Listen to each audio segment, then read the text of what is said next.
Thank you very much. Thank you. Well, thank you, President Powers, Provost Fenves, deans, members of the faculty, family and friends, and most importantly, the class of 2014. It is indeed an honor for me to be here tonight. It's been almost 37 years to the day that I graduated from UT. I remember a lot of things about that day. I remember I had a throbbing headache from a party the night before.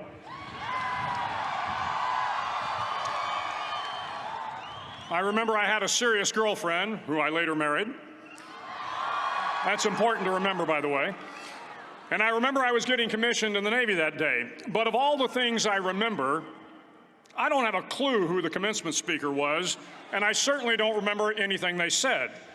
So acknowledging that fact, if I can't make this commencement speech memorable, I will at least try to make it short.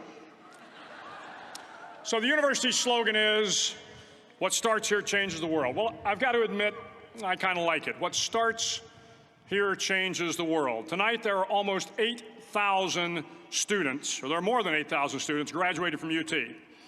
So that great paragon of analytical rigor, Ask.com, says that the average American will meet 10,000 people in their lifetime.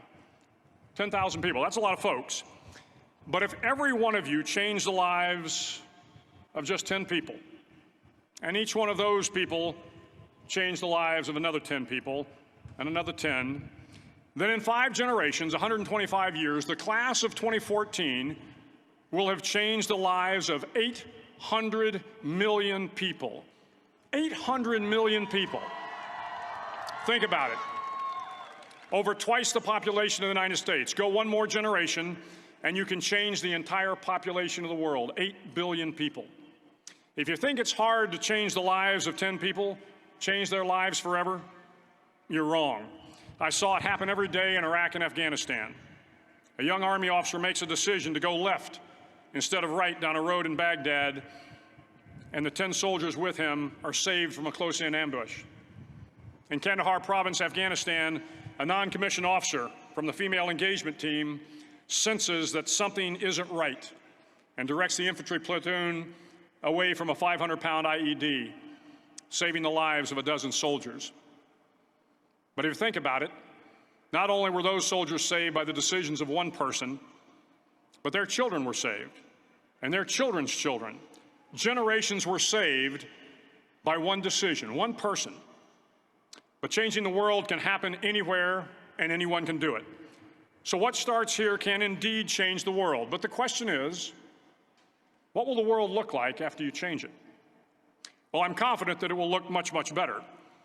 But if you'll humor this old sailor for just a moment, I have a few suggestions that may help you on your way to a better world. And while these lessons were learned during my time in the military, I can assure you that it matters not whether you ever served a day in uniform. It matters not your gender, your ethnic or religious background, your orientation, or your social status. Our struggles in this world are similar, and the lessons to overcome those struggles and to move forward, changing ourselves and changing the world around us, will apply equally to all. I've been a Navy SEAL for 36 years, but it all began when I left UT for basic SEAL training in Coronado, California. Basic SEAL training is 6 months of long, torturous runs in the soft sand, midnight swims in the cold water off San Diego, obstacle courses, unending calisthenics, days without sleep, and always being cold, wet, and miserable. It is 6 months of being constantly harassed by professionally trained warriors who seek to find the weak of mind and body and eliminate them from ever becoming a Navy SEAL. But the training also seeks to find those students who can lead in an environment of constant stress, chaos, failure, and hardships. To me, basic SEAL training was a lifetime of challenges crammed into 6 months. So here are the 10 lessons I learned from basic SEAL training that hopefully will be of value to you as you move forward in life. Every morning in SEAL training, my instructors, who at the time were all Vietnam veterans, would show up in my barracks room, and the first thing they'd do was inspect my bed. If you did it right, the corners would be square, the covers would be pulled tight, the pillow centered just under the headboard, and the extra blanket folded neatly at the foot of the rack. It was a simple task, mundane at best, but every morning we were required to make our bed to perfection. It seemed a little ridiculous at the time, particularly in light of the fact that we were aspiring to be real warriors, tough, battle-hardened SEALs. But the wisdom of this simple act has been proven to me many times over. If you make your bed every morning, you will have accomplished the first task of the day. It will give you a small sense of pride, and it will encourage you to do another task, and another, and another. And by the end of the day, that one task completed will have turned into many tasks completed. Making your bed will also reinforce the fact that the little things in life matter. If you can't do the little things right, you'll never be able to do the big things right. And if by chance you have a miserable day, you will come home to a bed that is made, that you made. And a made bed gives you encouragement that tomorrow will be better. So if you want to change the world, start off by making your bed. During training, the students are all broken down into boat crews. Each crew is 7 students, 3 on each side of a small rubber boat, and 1 coxswain to help guide the dinghy. Every day, your boat crew forms up on the beach and is instructed to get through the surf zone and paddle several miles down the coast. In the winter, the surf off San Diego can get to be 8 to 10 feet high, and it is exceedingly difficult to paddle through the plunging surf unless everyone digs in.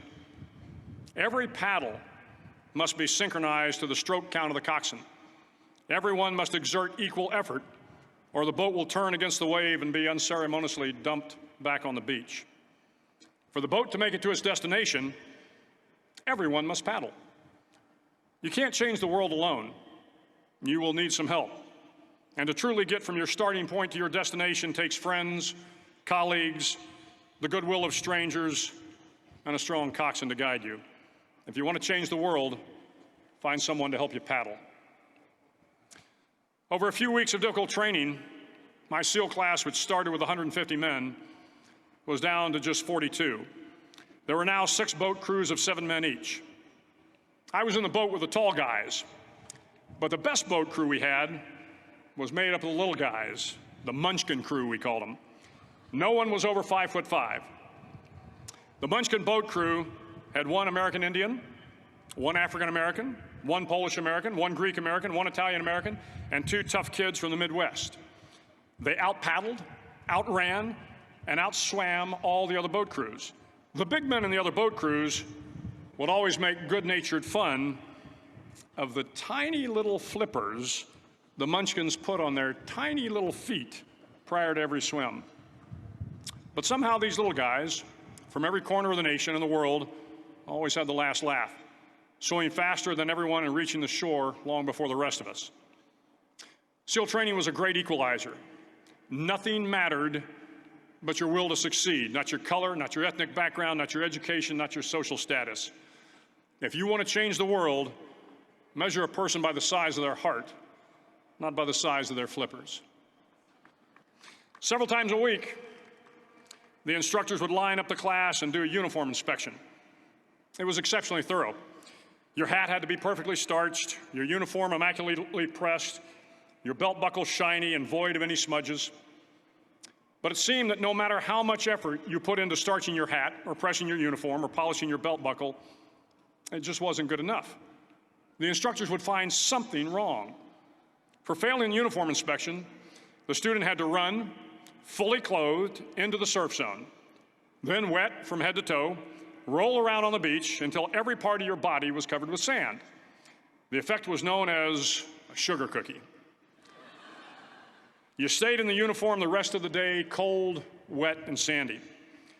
There were many a student who just couldn't accept the fact that all their efforts were in vain, that no matter how hard they tried to get the uniform right, it went unappreciated.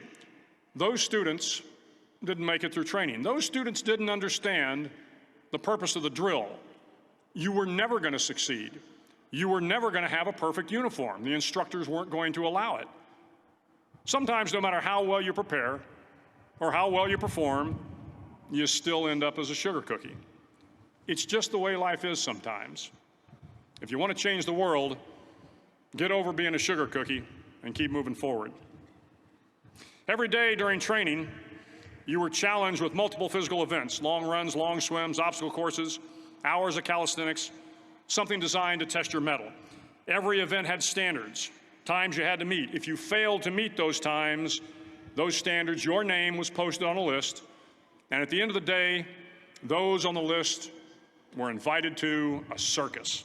A circus was 2 hours of additional calisthenics, designed to wear you down, to break your spirit, to force you to quit. No one wanted a circus. A circus meant that for that day, you didn't measure up. A circus meant more fatigue, and more fatigue meant that the following day would be more difficult, and more circuses were likely. But at some time during SEAL training, everyone made the circus list. But an interesting thing happened to those who were constantly on the list. Over time, those students who did 2 hours of extra calisthenics got stronger and stronger. The pain of the circuses built inner strength and physical resiliency. Life is filled with circuses. You will fail. You will likely fail often. It will be painful. It will be discouraging. At times, it will test you to your very core. But if you want to change the world, don't be afraid of the circuses. At least twice a week, the trainees were required to run the obstacle course. The obstacle course contained 25 obstacles, including a 10-foot wall, a 30-foot cargo net, a barbed wire crawl, to name a few. But the most challenging obstacle was the slide for life. It had a 3-level, 30-foot tower at one end and a 1-level tower at the other. In between was a 200-foot-long rope.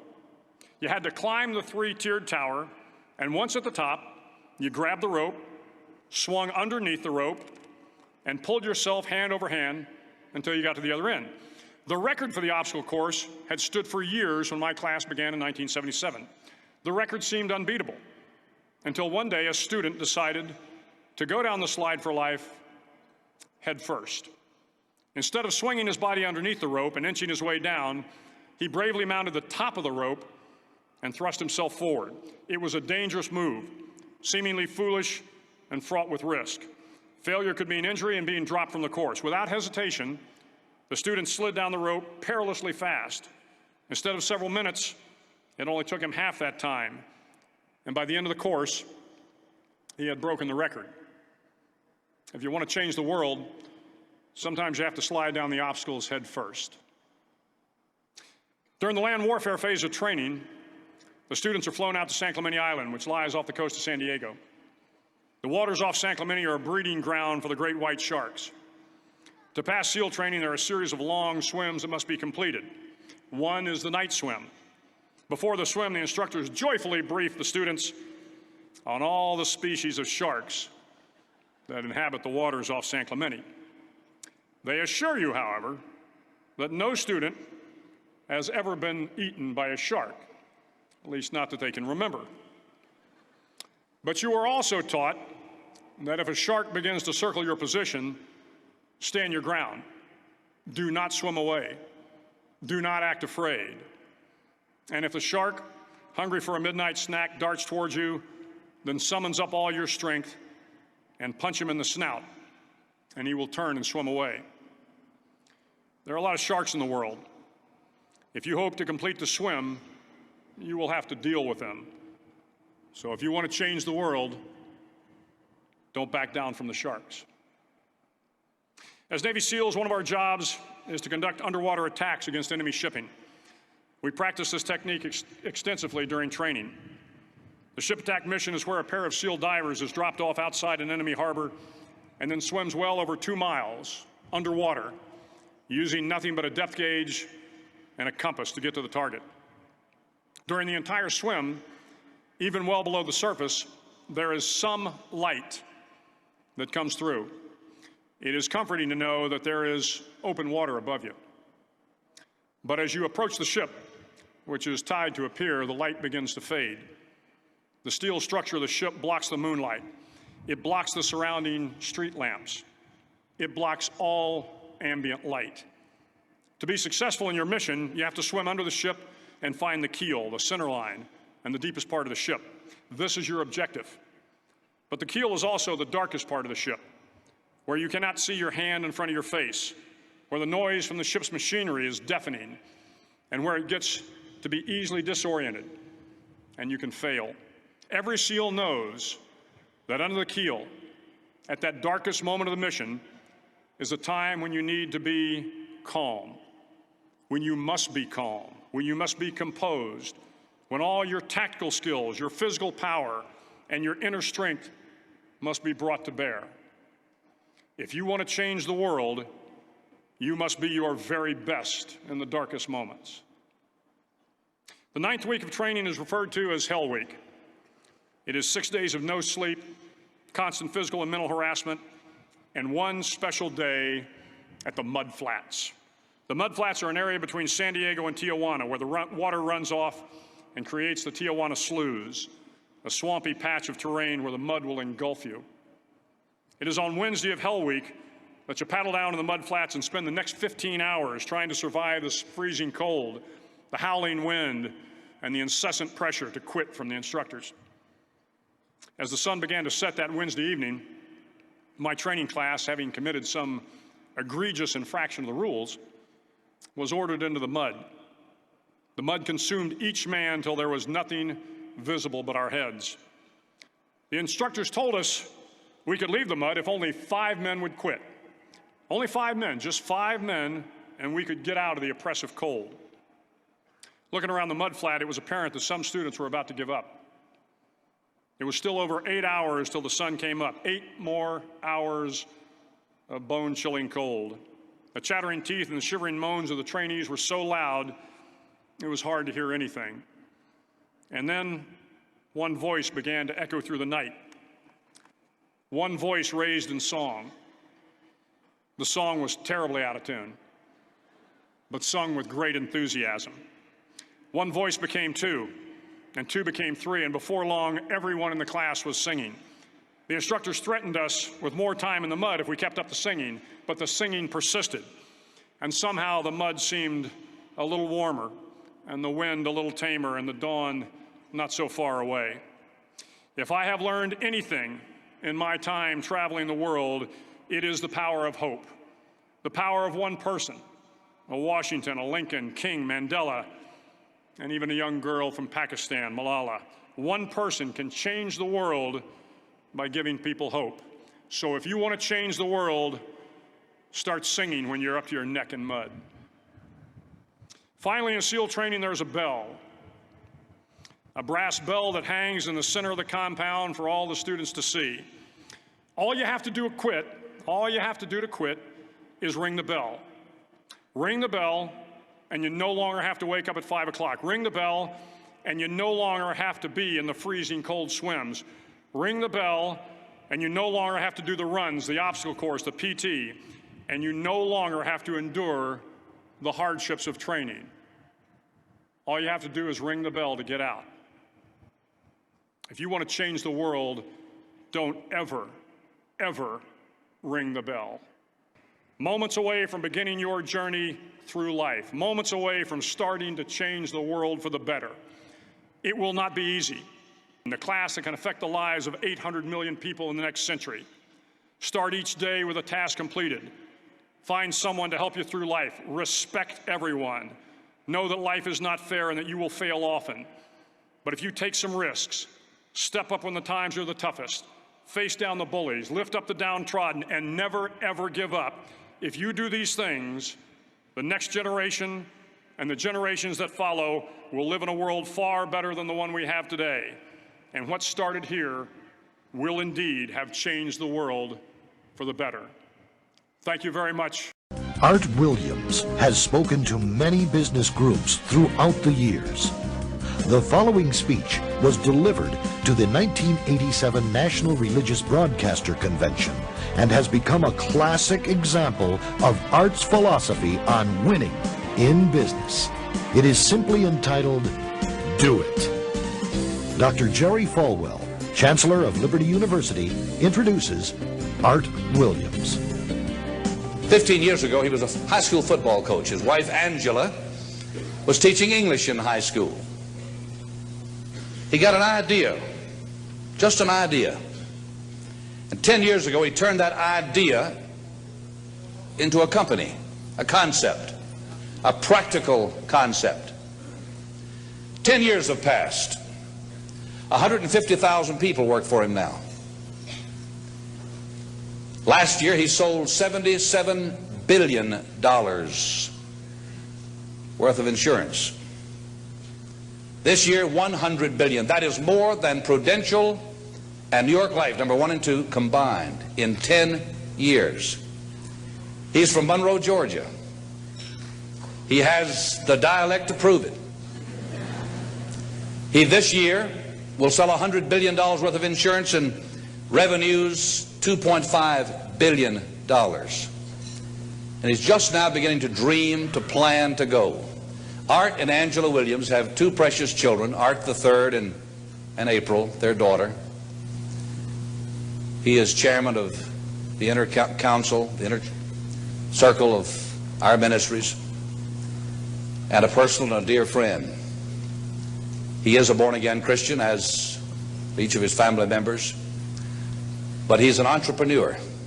And Dr. Armstrong has asked him to come tonight and talk to you about what he knows most and best about. And having been in one of his sales meetings last Thursday in Palm Springs, you know, I usually go out preaching and I try to wake up religious morgues, and most of the places, a lot of the places I go don't need a revival, they need a resurrection. But he asked me to speak to his group of national sales directors, and I had to work hard at getting up where they were and not appearing as a backslidden preacher. This man, I repeat, is the leading entrepreneur in America and a friend of NRB, and I introduce you to you, Mr. Art Williams.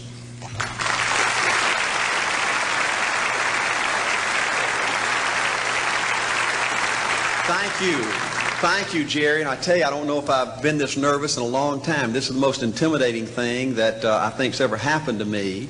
An old dumb South Georgia football coach speaking to a bunch of TV personalities like many of you, many great evangelists in the audience, and who put me between Falwell and Swaggart on the same night just totally blows me away. But I'll try to give it my best shot. I was asked to talk to you about how to win in business. I think it's a good subject for you to think about, because I believe business in America is in a crisis situation today. All you have to do is read the paper and every month see our trade deficit, and it's just a very depressing situation. And to speak to you about how to win in business, there's a lot of obvious things I could talk about. You first have to find a need. You've got to fill a need for a consumer out there. You've got to have a market. You've got to have somebody to sell your product or your service to. You've got to, if you really want to get big and win big, you've got to have a uniqueness. There's got to be something a little bit different from you than all of the competition out there.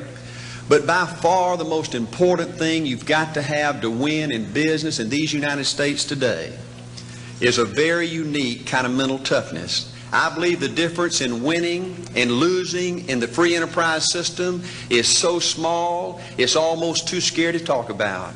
You can do 99% of the things right in business, and yet if you don't possess what I call that winning edge, that mental toughness, folks, it's impossible to win. I believe the thinking in corporate America has been screwed up over these last 20 or 25 years, and I believe this screwed up kind of thinking started in our big liberal universities today. I believe a college degree in business from most universities today is not worth the paper it's written on. I just had a son graduate from the University of Georgia a few months ago. The reason I think that is because most of these professors in most of these universities today hadn't got enough common sense to get in out of the rain. They don't have any idea what it takes to win out there in the real world. They deal in a bunch of theory. These people have tried to fill up corporate America with this kind of thinking. These are the special people. If you're born rich, if you're born on the right side of the track, they rule you, the privileged class in America. If you're born poor from an average, ordinary background like I came from, they say you're supposed to give up all your big dreams and all your big ambitions and all your big hope. If you have a high IQ, they rule you brilliant. If you have an average IQ like me, they say you ought to drive a truck or be a janitor. Well, bull. That ain't the way. That ain't the way it is, and that ain't the way it ever was. They ain't nobody ever designed a test, nor will they design a test that can measure the heart of a man or a woman. The things that are unique to winning in business in America today are not outside artificial things like IQs, college board scores, college degrees, and stuff like that. The key to winning in these United States is what's inside a person. It's your integrity. It's your people abilities. It's your character. I believe in developing this winning edge. I've got 10 or 12 points that I won't be able to go over with you tonight, but let me just give you a flavor of what I think you've got to do to succeed in these United States. Number one, you've got to get excited. Folks, I don't believe anybody will ever tell you anything more important than this in winning in these United States. 90+% of winning in anything you try to do in America today, you've got to be excited. People in America won't follow or believe in a negative, dull, disillusioned, frustrated, dadgum crybaby. People want people that are positive and excited and enthusiastic and tough. The greatest definition I ever heard, I thought about this 10 million times when I wanted to quit along the way of a winner. This guy said almost everybody in America can stay excited for 2 or 3 months. A few people can stay excited for 2 or 3 years. But a winner will stay excited for 30 years or ever how long it takes to win. Another key to building this winning edge and this mental toughness is you've got to become a dreamer again. You know, I'm a Methodist, and we just changed ministers a few weeks ago, and our new minister came in, and the church was just packed. And the first thing he said, well, it looks like everybody came out to see the monkey perform. And the second thing out of his mouth, he said, for a church to be a great church, you got to have a dream. If you don't have a dream, you're dead. And boy, I sat up and I said, man, me and this guy are going to get along good because he knows what he's talking about. See, folks, I believe in order to win, you got to feel good about yourself. When I was coaching football for 7 years back in Georgia, and I had a paddle in my coaching office, and it was about this thick and this long. And in the fat end, I had little holes bored in it so you could really get some speed and blister their little butt, you know, when they misbehaved. And I had a rule on my football team that if any kid said, I can't, if any football player heard one of my football players said, I can't, he got to bring him in the coach's office and give him 3 licks. And it took me about a month to get all that thinking out of my players every year, you know. And I'd have football players knock on my door at recess and at lunch and after school. And he said, Coach, he said it. Coach, he said it. And I'd make that kid bend over and I'd give that other kid the board. He'd bust him 3 times. And folks, it didn't take long. You couldn't create a word game to get one of my kids to say I can't. Bring it home a little bit more personal. When April and little Art were just this little and could understand words, every time they said I can't, I made them do 3 push-ups. Folks, there ain't nothing you can't do in America if you want to bad enough. Another key in building this winning edge is, folks, you got to stand for something. People in America, the good people in America, are fed up with these dadgum fence sitters and mealy mouths. Corporate America has an especially black eye in business today. Most people in America think you can't find a company. They think you can't find a salesperson that'll tell you like it is and stand behind their word. They think these companies will sell anything, say anything, just to make a sale, just to make a profit. Well, you know what? Folks, if you want to win in the free enterprise system in America today, you got to stand for something. And another point, thank you, is yes, you're going to be controversial. Folks, if you want to win in these United States today, just get ready. You're going to be controversial. The only way not to be controversial is to be average and ordinary. They just call me anything but average and ordinary. Now, I know some of you might say, well, you know, I don't think I like Art Williams. You know, he sounds like an old tough butt to me. Well, folks, I'm telling you, you can be good and tough at the same time. I bet nobody's ever talked to a religious broadcaster like that.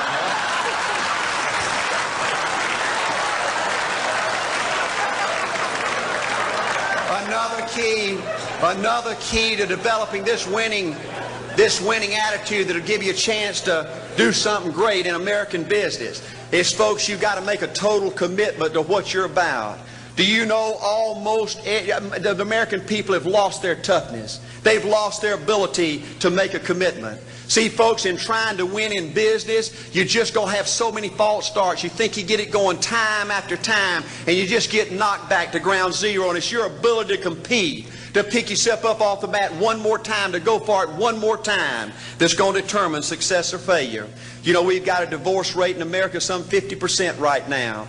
You know, it just seems like that people that go in business today, they have an attitude, well, I'm going to stick my toe in it. If I start making all this money, get all these promotions, then I'll see this thing through. Well, folks, that's not the way it works. The first step to winning in business in America today is you've got to make a total commitment. Total commitment gives you that little extra ounce of courage you need to fight back through the tough times. Winning in business demands the same kind of commitment that winning in marriage demands. You know, I fell in love with my wife in the 2nd grade. Only girlfriend I ever had. We ran off and got married our freshman year, had both of our children before we left college. We're true business partners in marriage. We go everywhere together. I spend more time with her, been married to her 26 years. Now I got 2 grandbabies, love her more today than I ever have. But I don't like her all the time. There's a bunch of times every day that I don't like her. You know, I'm a nut about brushing my teeth. You know, if I can get the toothbrush, I'll brush my teeth 4, 5, 6 times a day. And Angela's always forgetting everything, you know. And she always leaves the cap off the toothpaste, you know. And when I go in there to brush my teeth, the cap's off. It's got that hard little crust around the edge. You know, it just burns me more than I can tell you, you know. And I get on Angela's nerves about a lot of things. You know, we were having dinner last week, and every time we get through, Angela kicks me under the table, you know, and gets me back in my room and says, "Art, you ain't got no class." You know, I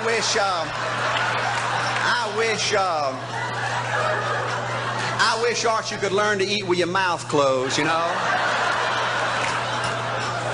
But see, folks, if you want to win in business, everything's not going to work out like you want it to, but you got to be committed. I want to have great kids. I want to have a wonderful relationship. I want to have tremendous grandbabies. Another key in building this winning edge in business is you've got to learn to treat people good. Another thing that these universities pollute America, corporations with, is this attitude, you better not get to know your employees. You better not become friends or get to know the spouse or the children of your employees, because you might have to fire them, you might have to reassign them. And if you're close friends, you can't manage people in a tough-minded way. Bull. Folks, the only way to manage people and get the most out of people is treat them good. Learn to love them and care about them. Yes, it hurts from time to time, but it's the only way. You know, everybody you work with in business, you've got to look at them and pretend there's a flashing sign on their chest. And everybody's asking you, make me feel special. Make me feel important. Say something good to me. I want to be somebody. Another key of winning in business in America today is, folks, you've got to establish the right kind of priorities. First company I went with 15 years ago was ITT. When I was out there struggling, dying every day, wanting to quit and go back in coaching 1,000 times, my first heroes in this business were vice presidents at ITT making $40,000 or $50,000 a year. And I said, man, if I could ever get to be that kind of person, it'd be a dream come true. I couldn't want any more out of life. A few years later, I earned the right to get promotions to that level and found so many of my heroes in business, their personal lives were a disaster. They were alcoholics and divorced 3 and 4 and 5 times. I just read an article by the author of In Search of Excellence, and I saw where he says, I can't find evidence of any successful business person in America that's not tunnel vision, that just doesn't give everything to business. Folks, I said back then, 15 years ago, that if that's the price you've got to pay to win in business, it's not worth it. 15 years later, a multimillionaire. Folks, I can stand and preach to you that you can't separate your personal life from your business life. God's got to come first. Your family's got to come second. And business has got to come third. And I believe if you have a lousy spiritual life and a lousy personal life, long range, it's going to be devastating to your business. Another thing in building this winning attitude.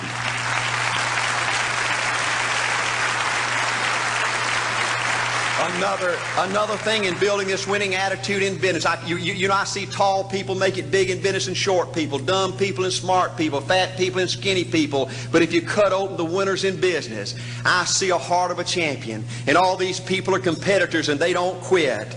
I believe desire and will to win is everything. I don't know why I'm like I am, but my butt's always burning. There's always something say, Art, dadgummit, you're supposed to go for it. Art, dadgummit, you're supposed to be somebody. You're supposed to make a difference with your life. What does the $500,000 a year person do? The $50,000 a year person doesn't do.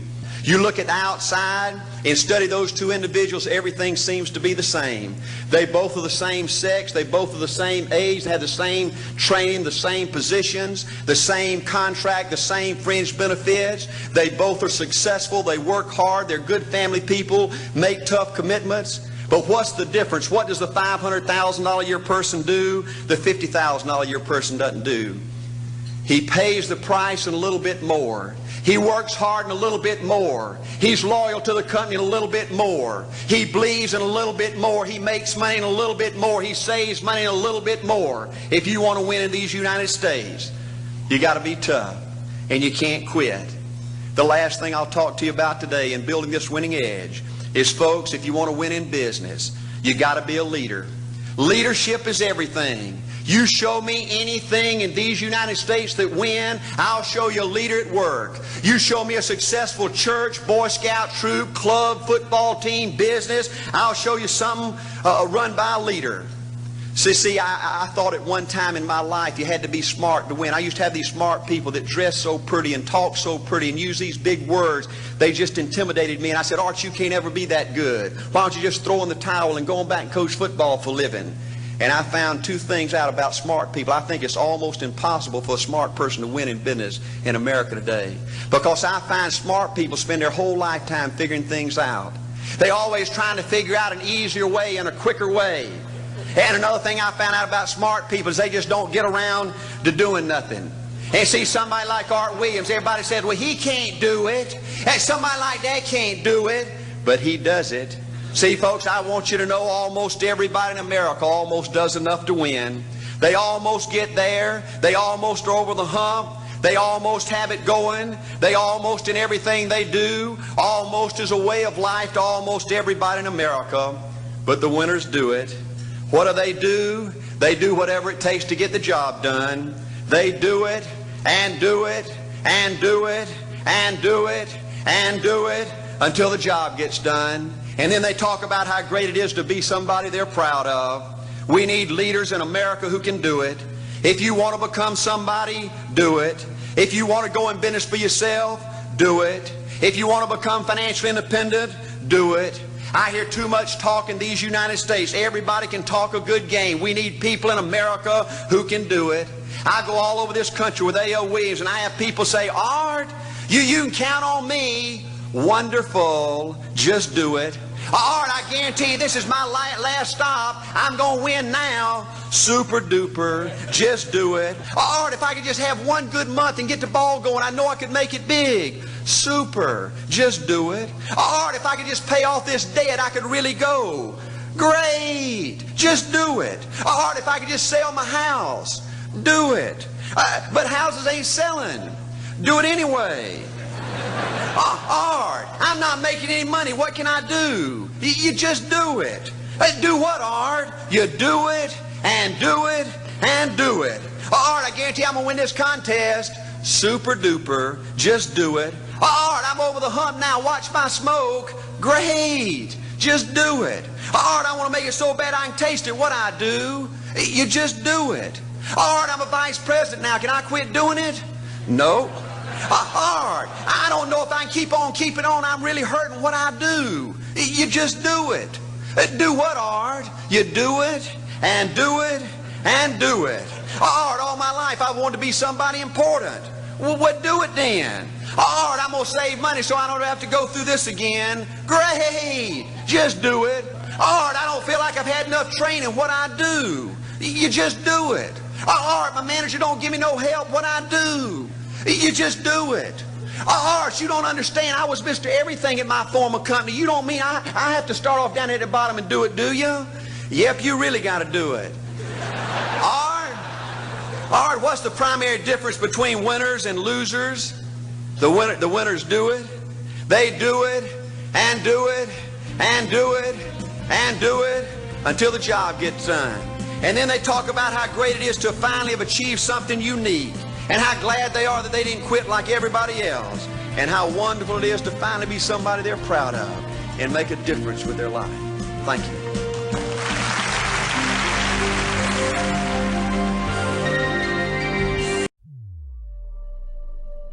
I'm going to talk to you about some things I've learned in my journey. Most from experience, some of them I heard in passing, many of them I'm still practicing, but all of them I do believe are true.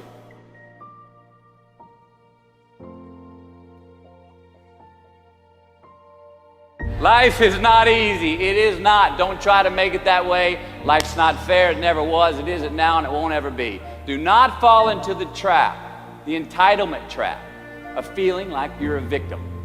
You are not. Get over it and get on with it. So the question that we got to ask ourselves is what success is to us, what success is to you. Is it more money? That's fine. I got nothing against money. Maybe it's a healthy family. Maybe it's a happy marriage. Maybe it's to help others, to be famous, to be spiritually sound, to leave the world a little bit better place than you found it. Continue to ask yourself that question. Now, your answer may change over time, and that's fine. But do yourself this favor.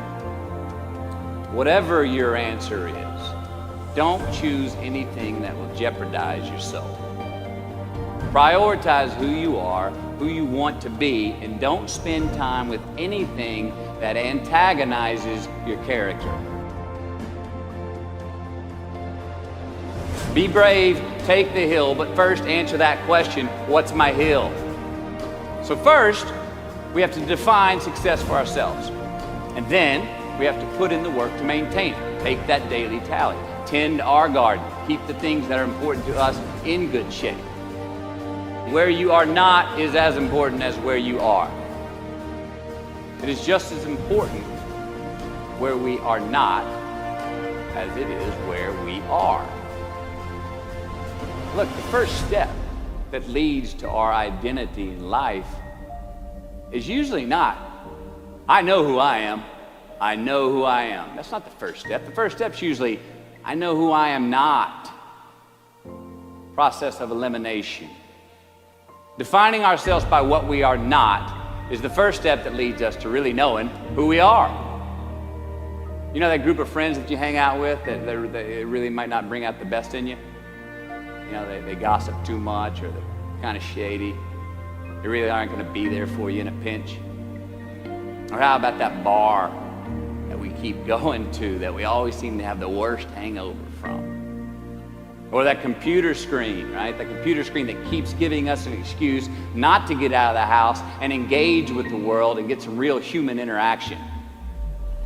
Or how about that food that we keep eating? Stuff that tastes so good going down, it makes us feel like crap the next week. We feel lethargic and we keep putting on weight. Well, those people, those places, those things, stop giving them your time and energy. Just don't go there. I mean, put them down. And when you do this, when you do put them down, when you quit going there, when you quit giving them your time, you inadvertently find yourself spending more time and in more places that are healthy for you, that bring you more joy. Why? Because you just eliminated the who's, the where's, the what's, and the when's that were keeping you from your identity. Like, trust me, too many options, I promise you, too many options will make a tyrant of us all. All right, so get rid of the excess, the wasted time. Decrease your options. If you do this, you will have accidentally, almost innocently, put in front of you what is important to you by process of elimination.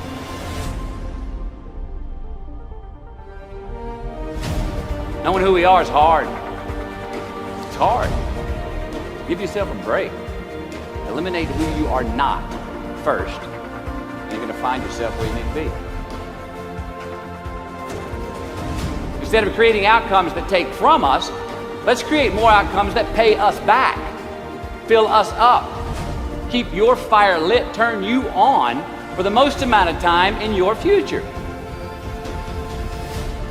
try our best, we don't always do our best. Well, architecture is a verb as well. And since we are the architects of our own lives, let's study the habits, the practices, the routines that we have that lead to and feed our success. Our joy, our honest pain, our laughter, our earned tears. Let's dissect that and give thanks for those things. And when we do that, guess what happens? We get better at them. And we have more to dissect. Be discerning.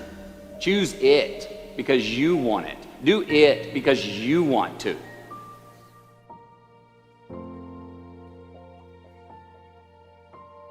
We're going to make mistakes. You got to own them. Then you got to make amends. And then you got to move on. Guilt and regret kills many a man before their time. So turn the page, get off the ride. You are the author of the book of your life.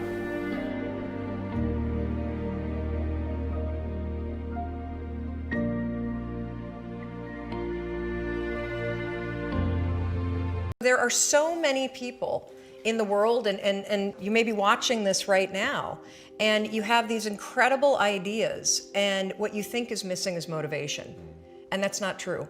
Because the way that our minds are wired, and the fact about human beings is that we are not designed to do things that are uncomfortable or scary or difficult. Our brains are designed to protect us from those things because our brains are trying to keep us alive. And in order to change, in order to build a business, in order to be the best parent, the best spouse, to do all those things that you know you want to do with your life, with your work, with your dreams, you're going to have to do things that are difficult, uncertain, or scary, which sets up this problem for all of us. You're never going to feel like it. Why do you think that is? Oh, I know exactly why that is. Because I've studied this so much, because for me, one of the hardest things to figure out was, why is it so hard to do the little things that would improve my life? And what I've come to realize is that the way that our minds are designed is our minds are designed to stop you at all costs from doing anything that might hurt you. The way that this all happens is it all starts with something super subtle that none of us ever catch. And that is with this habit that all of us have that nobody's talking about. We all have a habit of hesitating. We have an idea, you're sitting in a meeting, you have this incredible idea, and instead of just, saying it, you stop and you hesitate. Now, what none of us realize is that when you hesitate, just that moment, that micro moment, that small hesitation, it sends a stress signal to your brain. It wakes your brain up, and your brain all of a sudden goes, oh, wait a minute, why is he hesitating? He didn't hesitate when he put on his killer spiky sneakers. He didn't hesitate with the really cool track pants. He didn't hesitate with the NASA t-shirt. Now he's hesitating to talk, something must be up. Then your brain goes to work to protect you. It has a million different ways to protect you. One of them is called the spotlight effect. It's a known phenomenon where your brain magnifies risk. Why? To pull you away from something that it perceives to be a problem. And so you can truly trace every single problem or complaint in your life to silence and hesitation. Those are decisions. What I do and what's changed my life is waking up and realizing that I'm never going to feel like doing the things that are tough or difficult or uncertain or scary or new. So I need to stop waiting until I feel like it. And number two, I am one decision away from a totally different marriage, a totally different life, a totally different job, a totally different income, a totally different relationship with my kids. Not like one decision, I'm divorcing you in the marriage example, but one decision on, you could be having a conversation with your spouse and you feel your emotions rise up, and within a tiny window, those emotions can take over and can impact how your marriage goes. Or you can learn how to take control of that micro moment and make a decision to act in a way that actually shifts your marriage. Your life comes down to your decisions, and if you change your decisions, you will change everything. In the scheme of life, hitting the snooze button is not that big of a deal. But here's the thing about life. None of us wake up and say, today is the day I destroy my life. What we do is we kind of check out because it feels overwhelming, or we check out because we're afraid, or we check out because we start listening to self-doubt, and then we make these teeny tiny decisions all day long, and we don't even realize it. Decision to not get up on time, a decision to not eat the right thing, a decision to snap at your kids, a decision to not speak in a meeting, a decision to not look for a job, a decision to not deal with your finances, a decision to not call your parents, like whatever it is. All day long, these tiny decisions that take you so far off track. And then you wake up like I did and you look at your life and you think, how the hell did I get here? And more importantly, how do I get back over there? And you have no idea. And so I was so trapped. And I know from your story, you felt the same way. Like you knew that there was more in store for you, but you couldn't figure out, how do you close that gap? How do you find the power that's in you? How do you discover your greatness? How do you solve these problems? It feels so overwhelming when you can't. I mean, I would go to the grocery store and the items would scan and I would be sitting there readying my excuse because there was no way that my check card was going to clear. I got in this struggle with myself that a lot of us find ourselves in, and that is you get trapped in what I call the knowledge action gap. You know what to do, but you can't seem to make yourself do it, right? I mean, every one of us is one Google search away from a list of instructions that if you follow any of them, it will change your life. But how do you get out of your head and stop thinking about what you need to do and actually do it? And in my case, this stuff was pretty easy. Get up on time, make breakfast for the kids, get them on the bus, start looking for a job. Don't drink so much. Instead of isolating yourself, pick up the phone and call a friend. Get yourself out into the woods and go for a walk. Start running again. Like all these little things that I was capable of, but I couldn't get out of here. Could not get out of here. And if you're stuck, that's the problem. The problem is you're in your head, you're thinking. When you set goals, when you have an intention on something that you want to change about your life, your brain helps you. What it does is it opens up a checklist, and then your brain goes to work trying to remind you of that intention that you set. And it's really important to develop the skill, and I say that word purposefully, the skill of knowing how to hear that inner wisdom and that intention kicking in and leaning into it quickly. So for me, my brain saying, that's it, right there, move as fast as a rocket, Mel. I wanted to change my life. And I think most people that are miserable or that are really like dying to be great and dying to have more, we want to change. We want to live a better life. We want to create more for our families. We want to be happier. The desire is there. Again, it's about how do you go from knowledge to action. So the first thing in this story that's important is realizing that the answer was in me. And my mind was telling me, pay attention. Anyway, the next morning, the alarm goes off, and I pretended NASA was there. It's the stupidest story. I literally went 5, 4, 3, 2, 1. I counted out loud, and then I stood up. And I'll never forget standing there in my bedroom. It was dark, it was cold, it was winter in Boston. And for the first time in 3 months, I had beaten my habit of hitting the snooze button. I couldn't believe it, and I thought, wait a minute. Counting backwards? That is the dumbest thing I've ever heard in my entire life. Well, the next morning I used it again and it worked. The next morning I used it again and it worked. The next morning I used it again and it worked. And then I started to notice something really interesting. There were moments all day long, just like that 5-second moment in bed, where I knew, knowledge, what I should do. And if I didn't move within 5 seconds, my brain would step in and talk me out of it. Every human being has a 5-second window, might even be shorter for you.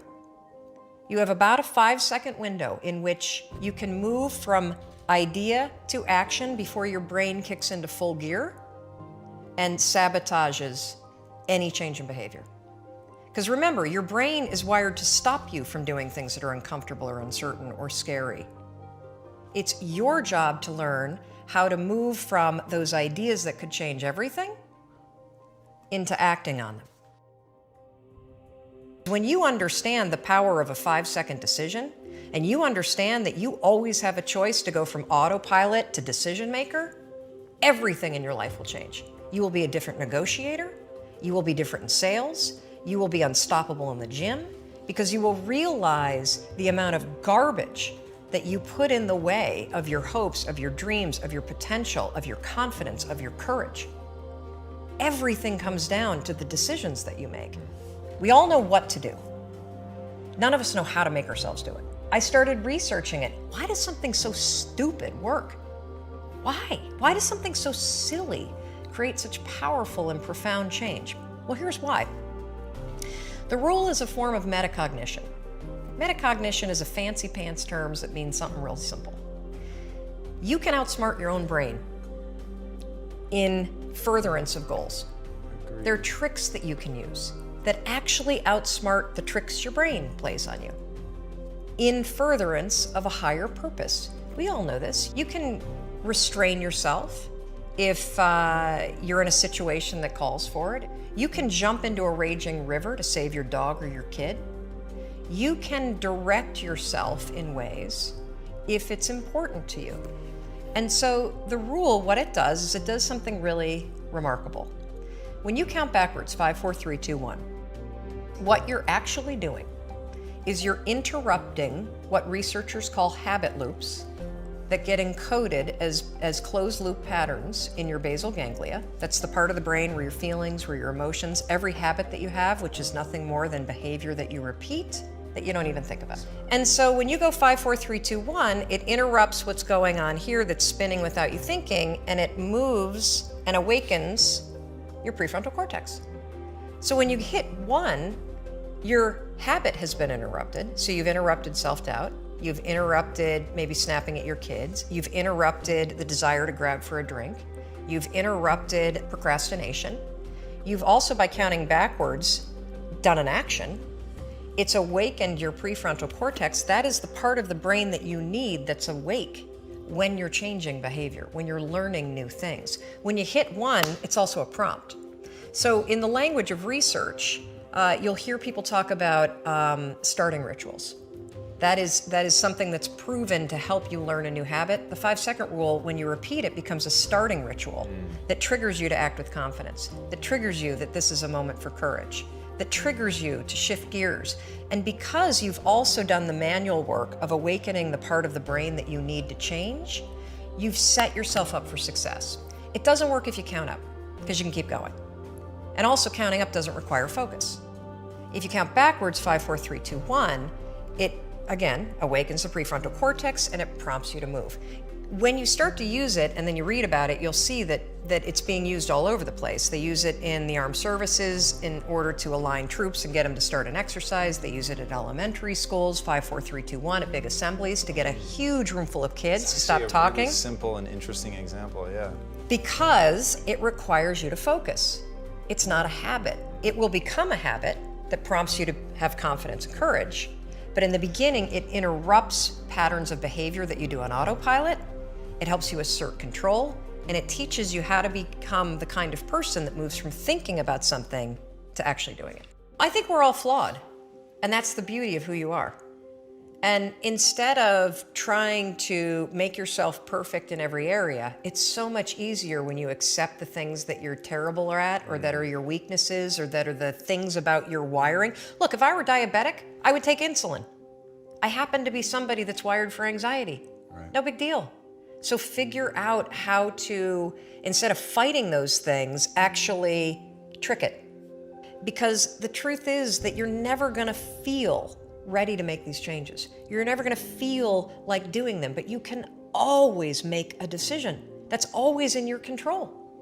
Staying with somebody that treats you like garbage is a decision. It is. Staying at a job that you hate is a decision. Staying in the body that you are not proud of is a decision. Is it going to be easy? No, it's not going to be easy to change. It's simple. Do a Google search and then use the 5-second rule to force yourself to do that stuff. Change comes down to 5-second decisions, and this is why the 5-second rule is important for everybody to know. It's your job to push yourself. And I don't care if you're Dr. Martin Luther King Jr., or you're Michelangelo, or you're Lin-Manuel Miranda, who wrote Hamilton, you will struggle with self-doubt.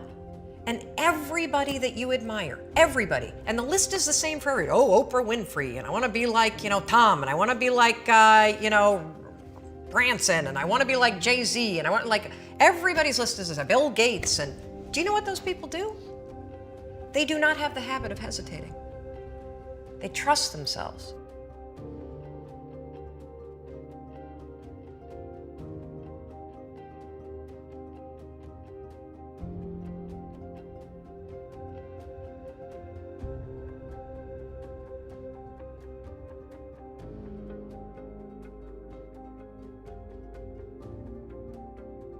Can't clap long now, I ain't got much time. Hey, in a serious note, I want to talk to you about 3, what I call truisms, or power phrases, that if you understand and believe them, they will change your life, just like they've changed mine and Karen's life forever. The first was given us by an incredible CEO, Mr. Jerry Thompson. When I heard him say, and all of you know it, never sacrifice integrity for growth. That's all I've been looking for my whole life. I couldn't believe it. When somebody actually had proven you can do it the right way and still be the best and the biggest. And Mr. Thompson, let me tell you what I predict. Let me tell you, I know this in my heart. I watched McDonald's change franchising from a illegal whatever to the #1 business way of doing business in America. I watched when it only passed to be legal in Congress by 2 votes. And now everybody looks at franchising as a great way to do business. They made a permanent change in the way business is done in America. And Mr. Thompson, I never dreamed that I'd be able to live long enough to be a part of a company that's going to do the exact same thing to network marketing. What an incredible gift he has given us. You'll be able to tell your grandchildren, yes, I helped do that. But you couldn't have done it without a leader with a goodness in his heart that Mr. Thompson has. He wants to do it the right way. And that's all I've been looking for all my life. And I had the great pleasure last night to sit by Mr. and Miss Thompson Sr. And let me tell you something, Mr. Thompson. I know where he got it from. I had a good daddy, too.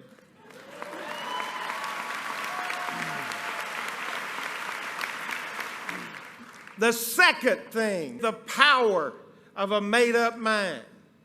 Do you understand the power of a made-up mind?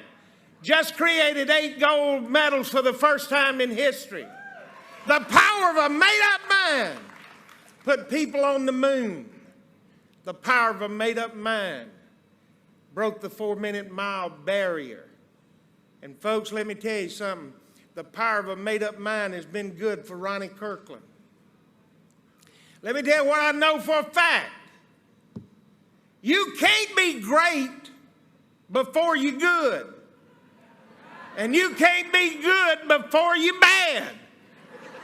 And you can't be bad unless you're willing to try. And it's all belief in yourself first.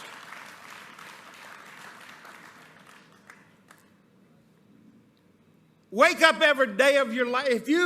Let me tell you, first you got to understand what this company is paying us to do.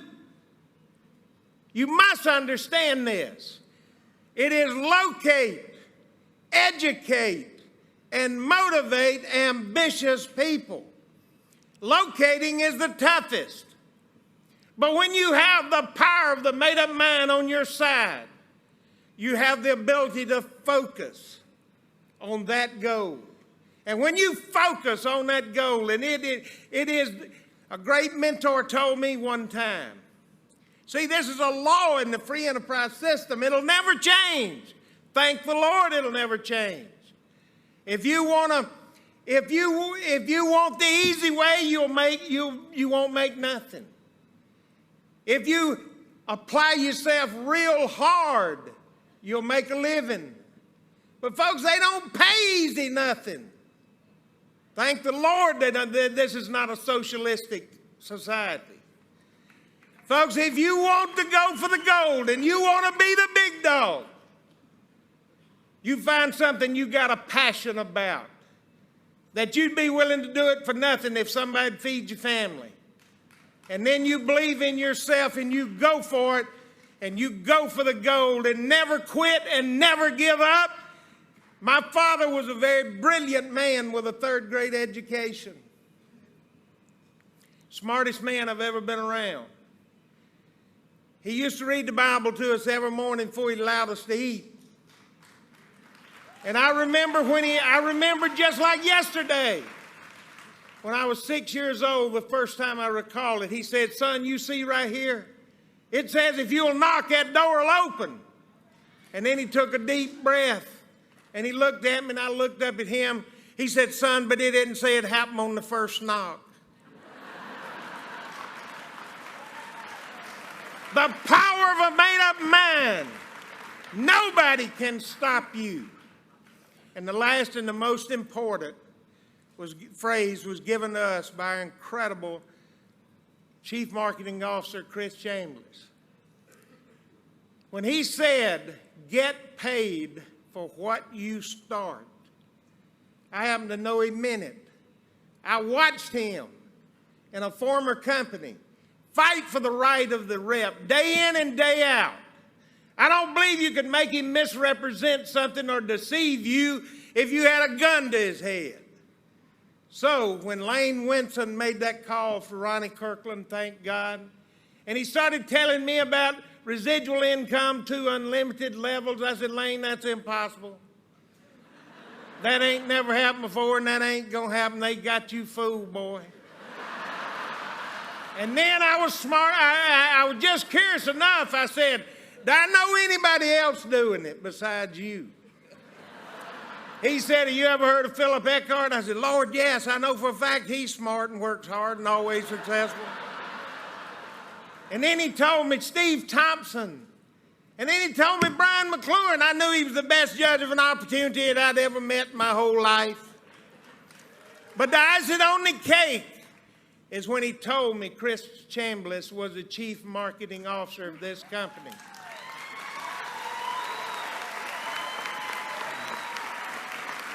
I've run out of time, so I've got to hurry. Chris Chambers. See, my wife, I didn't know her when I was making all that money and throwing it away with a telecom company. She didn't know Chris and Brian or Lane. So I had a hard time talking her in here and just come listen.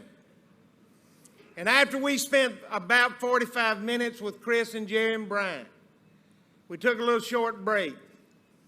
And she said, baby, I was wrong. If you will follow these three men, I'm willing to live in Alaska. And I said, baby, I'm so proud you said that, because me and you living 1,000 miles apart is going to put a strain on our marriage.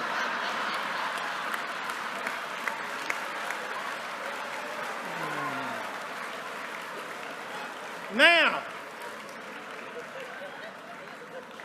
this is the real, here's what I want you to hear more than anything else.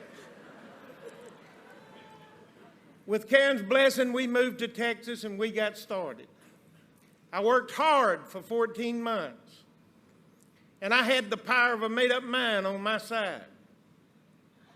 Let me tell you something, folks. 14 months of hard effort. On January the 10th, I had a an additional issue or opportunity with my heart. And then again in March. The one in March, they told my wife Karen that she needed to get all of her financial stuff in order. My wife boldly told the doctor it's already in order. You know why? Because Chris and Jerry, week in and week out, called and let her know, don't worry about nothing but Ronnie's health. You are going to get paid for the rest of your life until using energy goes out of style.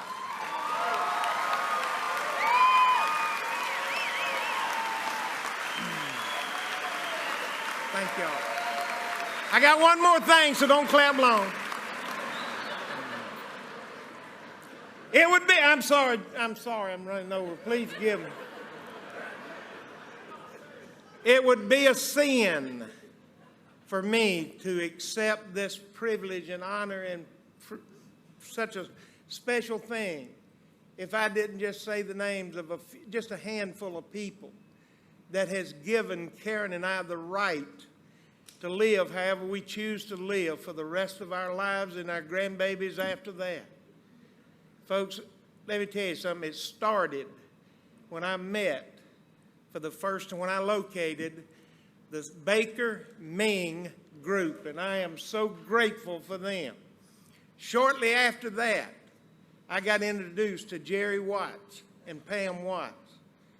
And all of these people I'm telling you are all NCs in the making, very, very close in the making. And through that wonderful pair, we got to know Charles Mackey. We got to know Randy Crosby. We got to know Stan Hollowell. And then we got to know Jack and Judy Eaton. And there are hundreds of great leaders in their downline. And then God blessed me with an opportunity to get to know Victoria Pianilla. And from that delightful lady, I got to know Erlinda Matias. I got to know Myrna and Roland. I got to know Cora. I got to know Tony Levan and his precious wife. And folks, there are hundreds of others, and y'all please forgive me because when you get my age, you do forget a few, not intentionally. But it'd also be a sin for me not to mention 3 people that are not in my downline. Through those adverse times, I don't care how, everybody has challenges with their attitude sometimes. I always try to remember to get in the closet and do an opportunity meeting before I talk to anybody when that happens. But some of those worst days, I would get a call from Justin Untitled, and he would uplift my spirits every time.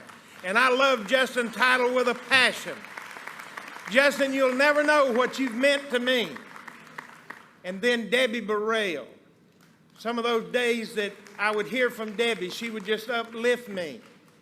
And last but certainly not least, Eddie and Joyce Roughton. I love they love Ambit with a passion, and thank God they love Ronnie Kirkland.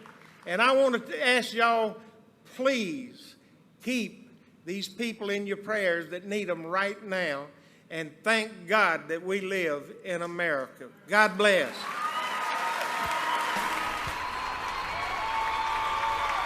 He was an original investor, and when he actually looked at the vision of the marketing concept of this business, he decided to join us as a consultant. He will tell you the story. Please help me welcome our original investor, Mr. Joey Kyle.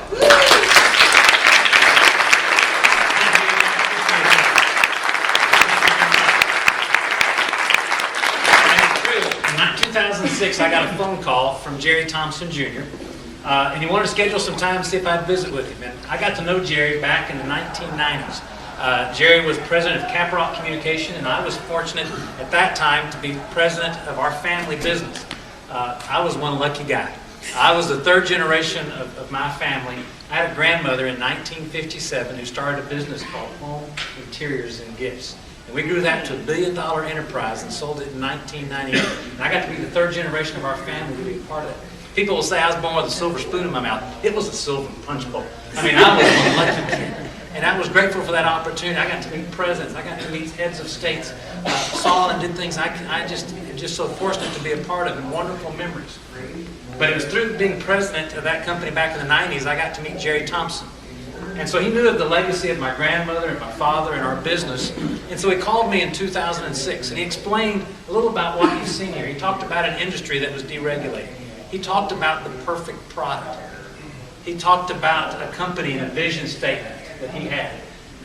And then he said, Joy, we're considering how we're going to launch this business. We're going to be involved in the deregulation of electricity in Texas.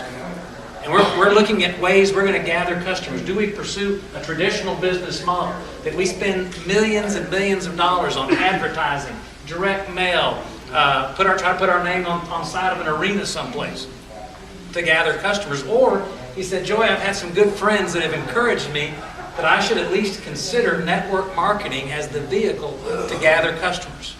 He says, Joy, I've done the research. It's amazing about how network marketing can help us gather loyal customers, but I've never been in the industry. And he asked me, he said, Joy, I've got 2 questions for you.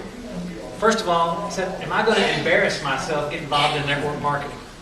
Our family has a wonderful legacy in Dallas. His father and grandfather starting the 7-Eleven company, and then spending a lot of his youth making Slurpees.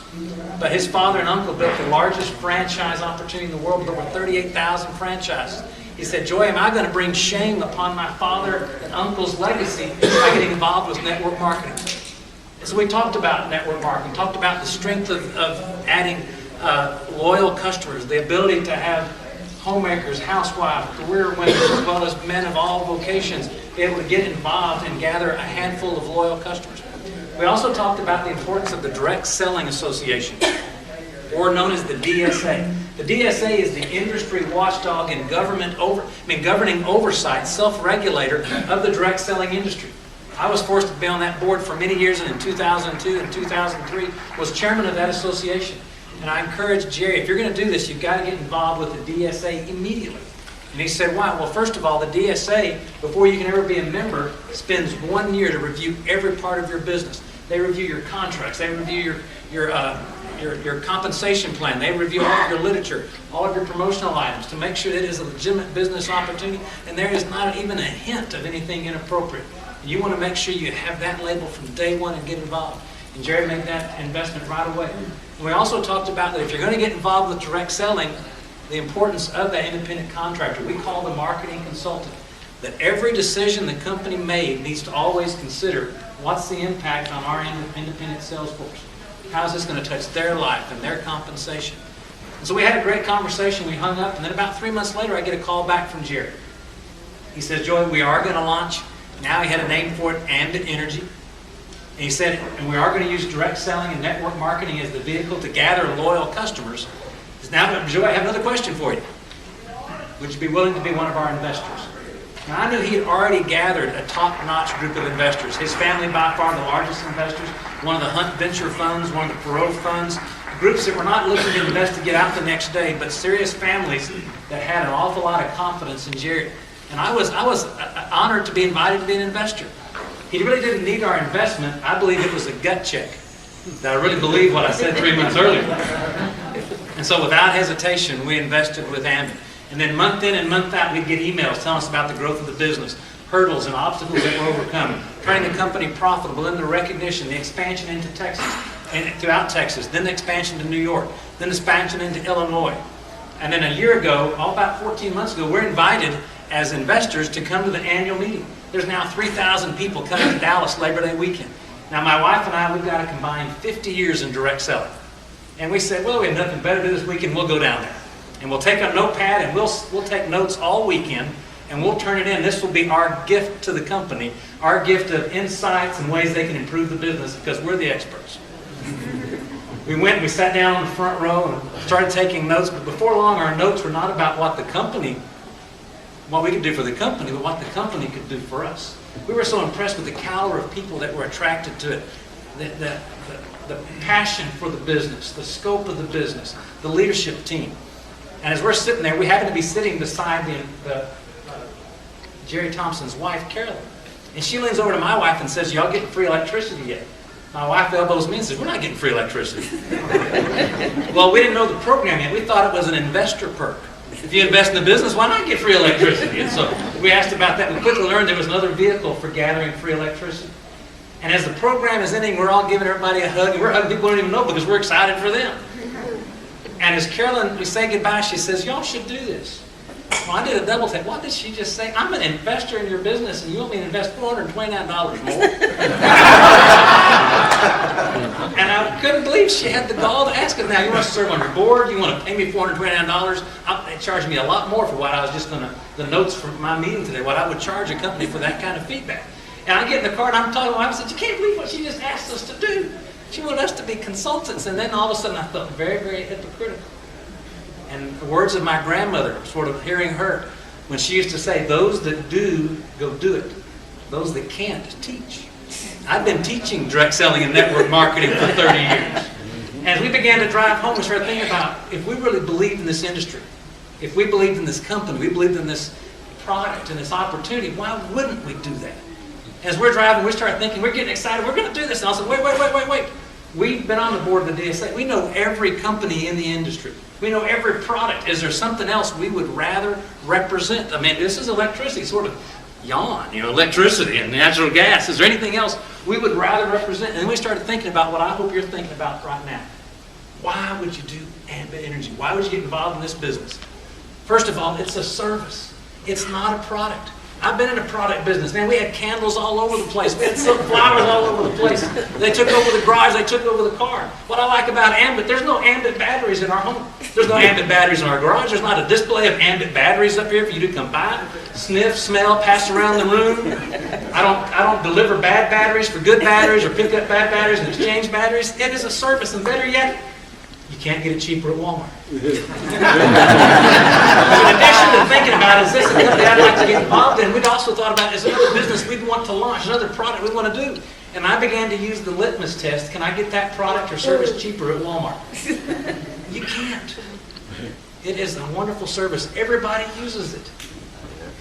Everybody uses electricity. The power of part-time. You don't have to stop what you're doing to get involved with Ambit. You just do it in addition to that or at the same time. My wife and I, we think we're full-time Ambit bigwigs now. About 18 hours a week if we try to really stretch it out.